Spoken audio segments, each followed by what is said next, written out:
ಧರ್ಮಸ್ಥಳದ ಆಕಾಂಕ್ಷ 22ರ ಹರೆಯದ ಯುವತಿ ಪಂಜಾಬ್ನಲ್ಲಿ ಕಾಲೇಜು ಕಟ್ಟಡದಿಂದ ಬಿದ್ದು ಮೃತಪಟ್ಟಿದ್ದಾಳೆ.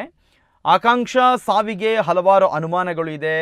ಈಗ ಒಂದು ವಿಚಾರ, ಆತ್ಮಹತ್ಯೆ ಮಾಡ್ತೇನೆ ಅಂತ ಮೆಸೇಜ್ ಅನ್ನು ಕೂಡ ಆಕೆ ಕಳುಹಿಸಿದ್ದಳು ಅನ್ನುವಂತಹ ವಿಚಾರ. ಏರೋನಾಟಿಕ್ ಇಂಜಿನಿಯರ್ ಆಗಿದ್ಲು ಆಕಾಂಕ್ಷ. ಆರೋಪಿ ಪ್ರೊಫೆಸರ್ ಕೇರಳ ಮೂಲದ ಬಿಜಿಲ್ ಮ್ಯಾಥ್ಯೂ ಈತನನ್ನು ಈಗ ಅರೆಸ್ಟ್ ಮಾಡಿದ್ದಾರೆ ಪೊಲೀಸರು. ಪ್ರೇಮ ಪ್ರಕರಣ ಇಲ್ಲಿ ಆಕಾಂಕ್ಷಳ ಸಾವಿಗೆ ಕಾರಣ ಆಯಿತಾ ಅನ್ನುವಂತಹ ಸಂಶಯ ಹುಟ್ಟಿಕೊಳ್ತಾ ಇದೆ. ಯಾಕಂದರೆ ಉಪನ್ಯಾಸಕ ಮ್ಯಾಥ್ಯೂ ಜೊತೆ ಪ್ರೇಮ ಸಂಬಂಧ ಇದ್ದ ಬಗ್ಗೆ ಆರಂಭಿಕ ತನಿಖೆಯಲ್ಲಿ ಬಹಿರಂಗ ಆಗಿದೆ. ಇಲ್ಲಿ ಬಿಜಿಲ್ ಮ್ಯಾಥ್ಯೂಗೆ ಮದುವೆ ಆಗಿದೆ, 2 ಮಕ್ಕಳಿದ್ದಾರೆ.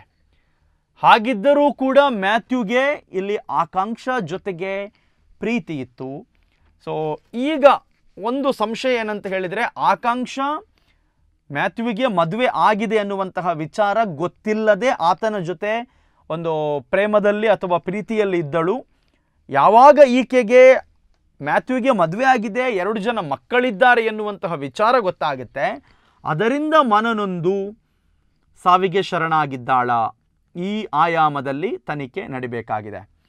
ಇಲ್ಲಿ ಏನಾಗುತ್ತೆ ಅಂತ ಹೇಳಿದರೆ, ವಿವಾಹಿತನಾಗಿರುವ ಬಿಜಿಲ್ ಮ್ಯಾಥ್ಯೂಗೆ 2 ಮಕ್ಕಳಿದ್ದಾರೆ. ಶುಕ್ರವಾರ ಉಪನ್ಯಾಸಕನ ಮನೆಗೆ ತೆರಳಿದ್ದ ಆಕಾಂಕ್ಷ ಶನಿವಾರ ಮತ್ತೆ ಕಾಲೇಜ್ನಲ್ಲಿ ಉಪನ್ಯಾಸಕರ ಬಳಿ ಹೋಗಿದ್ಲು.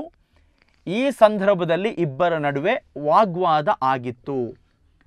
ಸೊ ವಾಟ್ಸಪ್ನಲ್ಲಿ ನಾನು ಆತ್ಮಹತ್ಯೆಯನ್ನೂ ಕೂಡ ಮಾಡಿಕೊಳ್ತೇನೆ ಎನ್ನುವಂತಹ ಮೆಸೇಜನ್ನು ಕೂಡ ಆಕಾಂಕ್ಷ ಕಳುಹಿಸಿದ್ದಳು ಎನ್ನುವಂತಹ ಒಂದು ವಿಚಾರ. ಧರ್ಮಸ್ಥಳ ಮೂಲದ ಆಕಾಂಕ್ಷ ಆತ್ಮಹತ್ಯೆಗೆ ಶರಣಾಗಿರುವಂಥದ್ದು. 22ರ ಹರೆಯದ ಬಾಳಿ ಬದುಕಬೇಕಿದ್ದಂಥ ಒಂದು ಯುವತಿ. ಪಂಜಾಬ್ನಲ್ಲಿ ಆಕೆದ್ದು ಡೆತ್ ಆಗಿರುವಂಥದ್ದು. ಈಗ ಆಕೆಯ ಮೃತದೇಹವನ್ನು ಕರೆತರುವಂತಹ ಪ್ರಯತ್ನಗಳು ನಡೀತಾ ಇದೆ. ಮತ್ತೊಂದು ಕಡೆ ಬಿಜಿಲ್ ಮ್ಯಾಥ್ಯೂ ಕೇರಳ ಮೂಲದ ಉಪನ್ಯಾಸಕನನ್ನು ಅರೆಸ್ಟ್ ಕೂಡ ಮಾಡಿದ್ದಾರೆ. ಸೊ ಇಲ್ಲಿ ಮ್ಯಾಥ್ಯೂ ಮತ್ತು ಆಕಾಂಕ್ಷ ನಡುವೆ ಪ್ರೀತಿ ಇತ್ತು. ಆದರೆ ಮ್ಯಾಥ್ಯೂವಿಗೆ ಮದುವೆಯಾಗಿ 2 ಮಕ್ಕಳಿದ್ರು.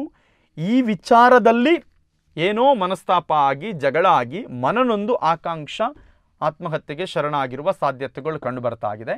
ಸೊ ಈ ನಿಟ್ಟಿನಲ್ಲಿ ಪೊಲೀಸರ ತನಿಖೆ ಮುಂದುವರೆದಿದೆ.